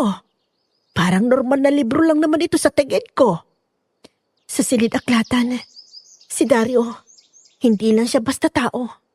Siya ang tagapagpatuloy ng kasunduan ng mga alay. At si Mama ang nagsimula noon. Huwag kang gumawa-gawa ng kwento, Elena. Ano ba, Maribel? Maniwala ka sa akin. Kailangan na nating umalis dito bago niya tayo maabutan. Ay, teka, Elena. Anong ibig mong sabihin? Hindi ko naiintindihan. Itong librong to, nilalaman ito ng mga impormasyon tungkol sa mga aswang. Nakita ko din si Dario na pula ang mga mata at may kinain nung nakaraan na labang loob ng hayop. Itong librong itong ginagamit niya para sumiglang kanyang angkan. Dahil nandito ang orasyon para mapalaganap ang kanilang mga uri. At si Mama, isa siya sa naging susi. Kasama siya sa tuwing ika-24 na taon. Dapat magkaroon sila ni Dario ng alay na tao sa kanilang Diyos. At kapalit ito, dadami ang kanilang angkan. Aling Sinang, ako ang iaalay nila ngayon sa kinsenas. Ay, Diyos ko. Totoo ba lahat ng ito? Tama na, Elena. Ano ba yung mga pinagsasabi mo? Niloloko mo lang kami. Aling Sinang, huwag kang maniwala sa kanya. Maniwala kayo, pakiusap. Ang sabi din ni Mang Orlan na naman. Ilang beses ko bang sinabi sa'yo, Elena, na baliw yung matandang yon? Maribel! Bakit ba ang hirap mong maniwala? Nandito na nga nakasulat sa libro, oh! Kasi Hindi ka naman ganyan dati, ah! Simula ng kasunduan natin, nagbago ka na. Kaibigan pa naman kita. Ang kaibigan nagsasabihan ng katotohanan. Kung may tinatago ka man sa akin, ayos lang yon. Pero pakiusap, paniwalaan mo sinasabi ko sa'yo ngayon. Para din to sa kaligtasan mo nating lahat. basta! Bahala nga kayo! Umalis si Maribel. Hindi ko alam kung anong nararamdaman niya, pero parang nasasaktan siya. Kaso hindi niya magawang sabihin sa akin kung bakit naging ganon siya. Ewan ko ba, hindi ko na rin alam paano siya pakisamahan. Isa lang ang alam ko at yan ang magpatulong kay Mang Orlan na tapusin ang kasunduang alay at ang umalis na rito. Pagsapit ng gabi ay umalis na ako at pinuntahan kong muli si Mang Orlan. Kahit gaano ako katakot na pumunta dito dahil na rin sa kadiliman at sa pakiramdam na parang may nakamasid sa akin, ay tumuloy pa rin ako kasi sabi niya sa akin ay may ibibigay siya. Bukas na. Iha, ayos ka lang ba? Takot ka ba para bukas? Tahot pero tiniruan niyo po ako ng sapat na orasyon panlaban bukas sa piyesta. Kaya susubukan ko labanan ng takot ko para lang maputol ang kasunduan ng mga aswang. Oh, eto. Gamitin mo din ito. Ilagay mo ito sa mga handaan nila bukas. Ano po ito? Isang bendita na sinamahan ko ng bawang at ng aking orasyon. Tiyak na makakatulong yan sa iyo, Elena. Salamat po, Mang Orlan, sa mga tulong niyo. Walang anuman, Elena. O siya, bumalik ka na bago ka pa nila paghinalaan. Napabuntong hininga na lamang ako. Ramdam ko yung pagod ng katawan at isipan ko. Gusto ko nalang takasan lahat ng ito pero hindi pwede. Kailangan kong tapusin ang kasunduan. Kahit galit ako kay mama ay napatawad ko pa rin siya sa puso ko. Takot lang din siya kaya nagawa niya ito. Pero masakit pa rin at kailangan kong harapin ang aking kapalaran. Elena, nandiyan ka na pala. Saan ka galing? Wala po, naglibot-libot lang. May kailangan ka po ba? Wala naman. Bukas, huwag ka munang gumala o umalis, ha? Bakit po? May mga bisita ako. Ipapakilala kita sa kanila. At ihanda sa hapagkainan. Po? Ang ibig kong sabihin, ipapakilala kita sa kanila. At kumain sa mga handa sa hapagkainan bukas kasama kami. Marami po ba sila? Oo. Marami sila, Elena. Sasalubungin natin ang piyesta sa kabuuan ng buwan bukas. Tiningnan ko lang si Dario habang papalakad siya palayo sa akin. Nakita ko si Aling Sinang sa kusina na nagluluto kaya nilapitan ko siya. Aling Sinang? Ano pong ginagawa niyo? Ba't ang dami nakalatag na karne? Ay, hindi ko alam, Elena. Inutos lang ito ni Dario sa akin. Ngayon ko nga lang naranasan to na ganito kadami ang ihahanda. Kadaming karne, tapos ang sariwa pa. Anong klase pong karne to, Aling Sinang? Ay, karne ng baboy, kambing, at ang isa hindi ko alam. Ang lansa nitong kakaibang karne. Habang nagsasalita si Aling Sinang at naguhugas ng kutsilyo para hiwain ang mga karne, ay unti-unti kong nilalagyan ng bindita ang mga karne ng palihim. Elena, huwag ka nang mangialam dyan. Ako nang gagawa dyan. Magpahinga ka na. Elena, Ay, Diyos ko. Ay, Dario, nanggugulat ka naman. anong ginagawa mo, Elena? Wala po. Hinahawakan ko lang po yung mga karne. Ang labot po kasi. Huwag kang ang makialam dyan. Kumain ka na muna dito. Hinila ni Dario ang kamay ko at hinandaan ng pagkain. Alam ko na ang huling ipapakain niya ngayong gabi ay ang espesyal niyang karne na mas nakakapagpataba pa sa akin. Nabasa ko ito sa libro ni Mang Orlan. Kinain ko lang ito at inubos tsaka agad umakyat sa kwarto ko. Wala na akong sinayang na sandali at kinalkal ko ang bibig ko gamit ang 2 daliri upang maisuka ang kinain ko. Utos ito ni Mang Orlan. Ang huling pagkain sa alay ay isang susi para makatulog ako bukas upang ialay. Bigla akong nakarinig ng mga nagchat-chat in Latin words. Doon ako naalimpungatan at biglang napadilat. Tiningnan ko ang paligid ko at nakita ko na ang kinatatakutan ko. Marami sila. Ang hahaba ng kanilang pangil, mapupulang mata at matulis na tenga. May iba din na taong hugis, kasama na roon si Dario.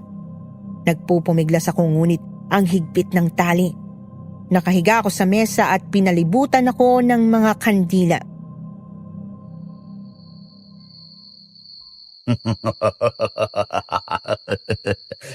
Akala nyo ba'y mauutakan nyo ko, Elena? Akala nyo ba matatalo nyo ko ni Mang Orlan? Sabi ko na nga ba, at sinuka mo ang huli kong pinakain sa'yo. Paano mo nalaman? Mukhang hindi mo pa talaga alam ang buong impormasyon, Elena. Sa bagay, ito na ang panghuli mong pagkakataon. Kaya sasabihin ko na ang mga mangyayari. Para naman sa huling pagkakataon mo, ay alam mo na ang mangyayari. Mamamatay ka naman mamaya. Ano? Matagal na itong plano, Elena. Ikaw ang susi upang muling lumaganap ang aming angkan. Dadami ang mga aswang. Ikaw ang iaalay namin sa aming Diyos Diablo upang bigyan kami ng aming hiling. Si Maria sana noon, ngunit nakiusap sa akin. Hahanapan niya ako ng mas sariwa sa kanya noong henerasyon niya. At ngayon, ikaw ang inialay niya. Ang sama mo, Dario! Parang gano'n na nga. Plano na namin noon na kunin talaga kita sa puder niya at binigay ka naman kagad niya sa akin. Alam niya yung kasunduan na ito at kusa kanyang ibinigay. Dito ka na, Elena. Wala ka nang uuwian pa. Akin ka na. Dahil lang sa walang kwentang utang ng mama mo.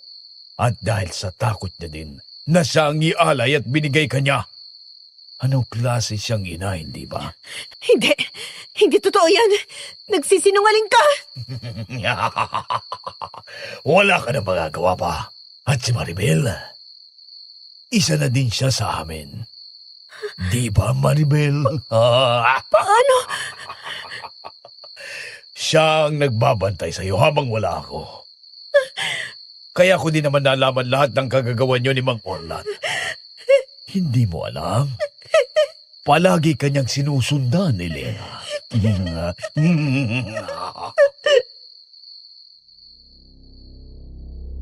Umiyak ako ng umiyak. Hindi sa takot, kundi sa sakit na nararamdaman ko. 2 beses akong pinagtaksilan ng malalapit sa buhay ko. Sina Mama at ngayon naman, si Maribel. Nang matapos sila sa kanilang orasyon ay unti-unti ko nang hinubad ang tali sa kamay ko. Buti na lang yung clip ng bracelet ko ay medyo matulis. Habang pinagmamasdan ko sila ay unti-unti na silang kumuha ng mga putahe at nagsimula ng kumain. Tumakbo ko palabas ng bahay nang hilahin ako ni Maribel pabalik sa loob. Tawon mo ako, Maribel! Ano ba? Hindi pwede! Sumama ka sa akin! Kailangan ko tong gawin! Bakit mo ba ito ginagawa, ha? Bitawan mo ako! Akong mapapahamak! Ano ba pinagsasabi mo, Maribel? Baka akong patayin ni Dario. Bumalik ka doon! Pinangakuan ako ni Dario na marangyang buhay kung ito ay magtatagumpay! Maribel, alam mo namang masama si Dario. Hindi yan magkakatotoo. Hindi totoo yun! Bibigyan niya ako ng matiwasay at maayos na buhay. Hindi na ako makukulong habang buhay sa mansyon! Bitawan mo si Elena! Alisin ang... Umalis ka na, Elena. Ako na ang bahala dito. Ano ba? Bitawan mo siya! Tawan mo ako, Aling Sinang! Huli ka! Akala mo ba matatalo mo ng ganon-ganon lang ang angkang ko? Nagkakamali ka! Itiwan mo ako!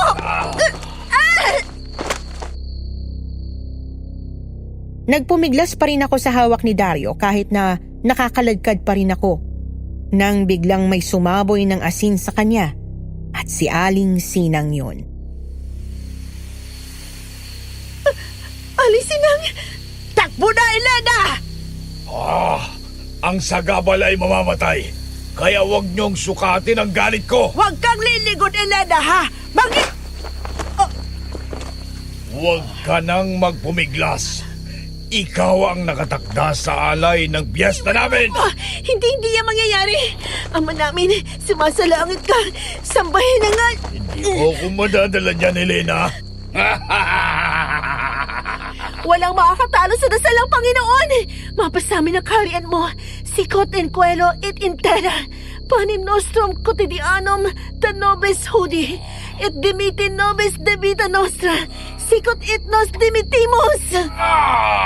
Itigil mo yan, Elena!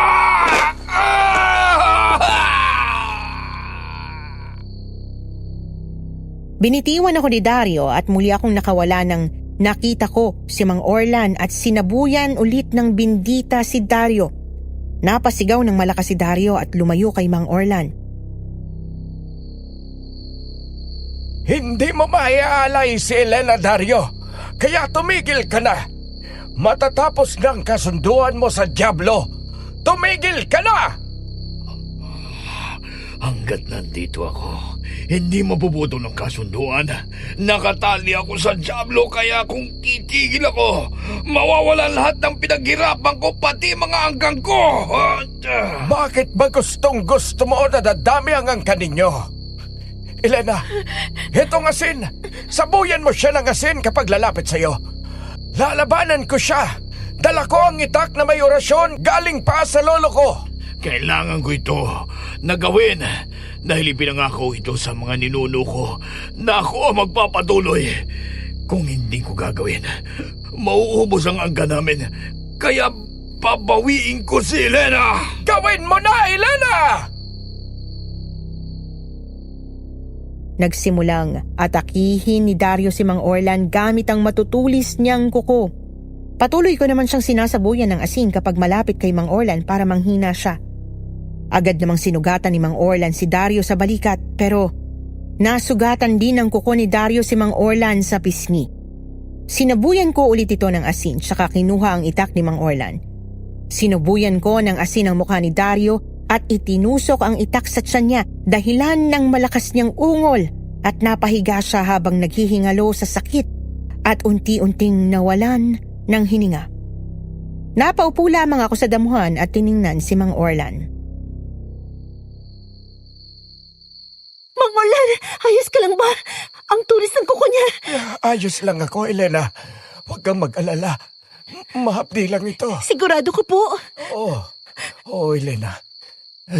Tingnan mo si Dario. Baka buhay pa siya.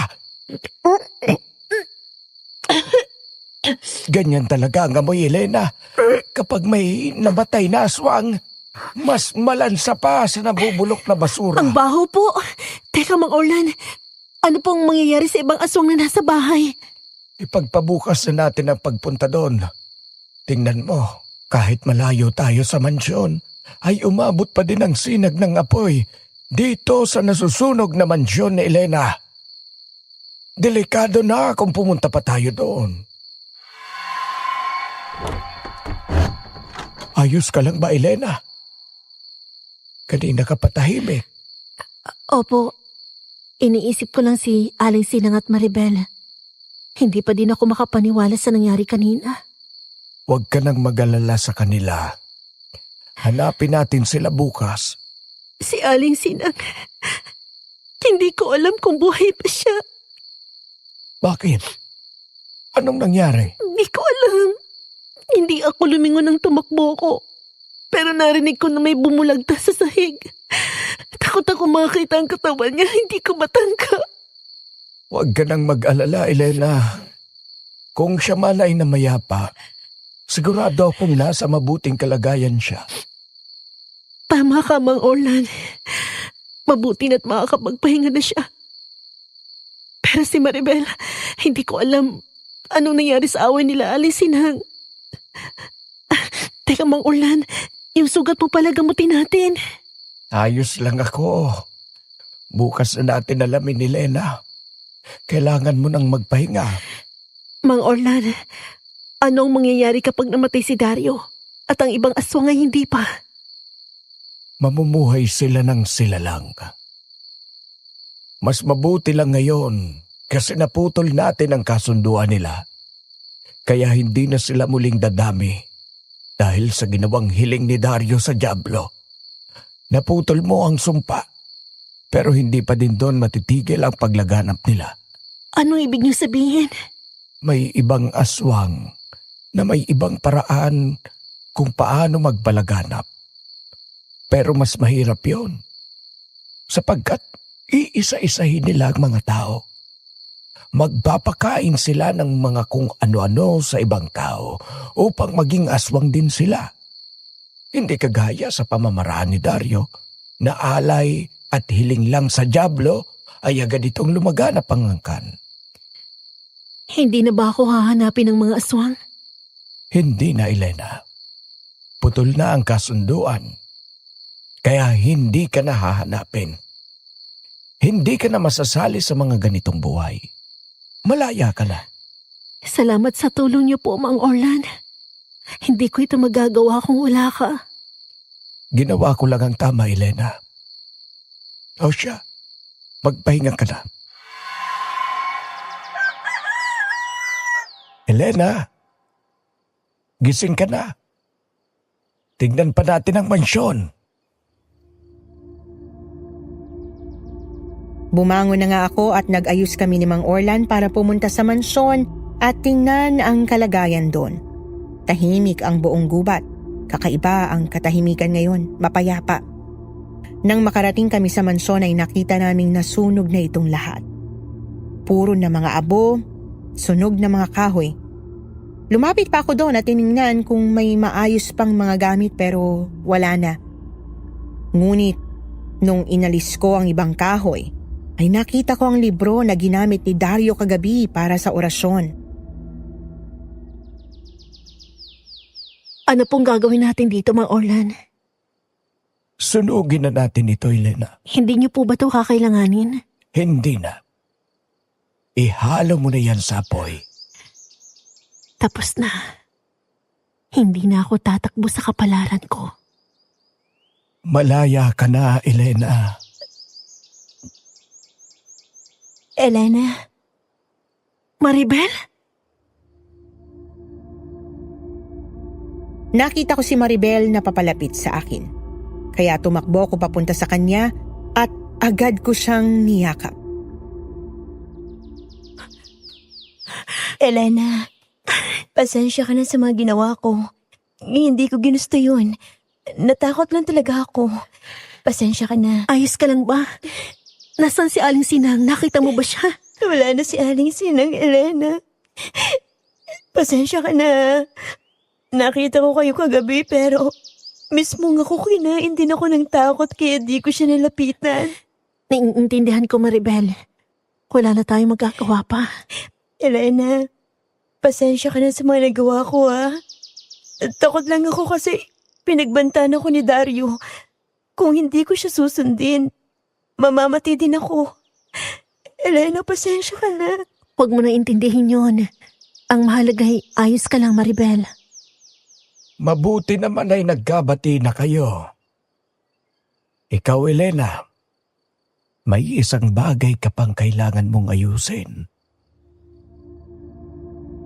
Ngumiti lang ako kay Mang Orlan. Alam ko kung anong ibig niyang sabihin. Yon ang ayusin ko ang pagitan namin ni Mama. Kailangan kong umuwi doon para ayusin yon. Maribel, gusto mo sumama doon? Hindi ako pwedeng sumama, Elena. Kailangan mo yung harapin ng ikaw lang mag-isa. Pero paano ka? Tutuloy si Maribel ng pansamantala sa akin. Huwag ka nang mag-alala sa akin, Elena. Bumaba na ako ng bus na sinakyan ko at huminga ng malalim. Nakarating na ako sa baryo namin. Hindi ko alam kung bakit pero kinakabahan ako. Hindi ko alam kung anong sasabihin ko kay Mama at kung anong mararamdaman ko pag nakita ko siya. Sino yan? Elena! Mama, dumating na po ako. Tumaba ka. Opo. Madaming pinakain sa akin si Dario. Masarap ba? Opo. Maraming masarap. Pero kadalasan ay Mapait at balansa, ganun ba? Opo. Paano niyo po nalaman? Dahil ako ay ikaw noon. Anong ibig mong sabihin? Alam kong alam mo na ang tungkol sa kasunduan. Opo. Kung ganon, anong nangyari, Elena? Tinapos ko na pong lahat. Pinutol kong kasunduan. Wala na po kayong dapat ipag-alala pa. Pasensya ka na. Hindi ako gaano katapang kagaya mo. Binalot ako ng takot. Hindi ko din alam kung anong gagawin ko noon nang bigla nila akong kinuha. Ganun po ba kababaw ang pagmamahal niyo po sa akin? At kaya mong isakripisyong sarili mong anak para lang sa kalagayan mo? Akala ko sabi nila, ang magulang ang nagsasakripisyo para sa anak. Pero kabaliktaran lang naranasan ko. Hayaan niyo na po. Tinapos ko naman na. Anak, pasensya ka na. Tinatanggap ko po ang paghingi niyo ng tawad. Pero galit pa din ako sa'yo. Nasasaktan pa rin ako. Wala akong magawa noon kaya sinabi ko kay Dario. Nahanapan ko siya ng bagong ipang-aalay. Akala ko tapos na yun ang palitan ko ang sarili ko sa iba. Pero hindi pala. Sinubukan kong sinabihan si Dario pero hindi na siya nakinig sa akin. Nakatali na ako sa kanya. Ang mahalaga po'y malaya na ako sa responsibilidad ko sa'yo, Ma. Hindi ko na po kaya magsakripisyo pa ulit sa'yo. Hanggang doon na lang po ako. Napapagod na po ako eh. Anak, pasensya ka na. Pangako, magbabago na ako. Babawi ako para sa iyo. Hindi ako makagalaw nang pumunta lang si Mama sa tabi ko at niyakap ako ng mahigpit habang umiiyak. Hindi ko rin mapigilan ang sarili ko na mapaluha na rin at niyakap siya para akong nabunutan ng tinik. Matagal na akong nagtitiis ng sakit at ngayon ko lang napakawalan ng buo. Anak, kumusta ka doon? Mahirap po doon. Pero wag ka na po mag-alala ha. Hindi na tayo nakatali kay Dario. Wala na po si Dario. Wala na din po ang mansyon. Pati yung libro. Sinunog na namin ni Mang Orlan. Anak, malaya ka na. Malaya na tayo. Salamat.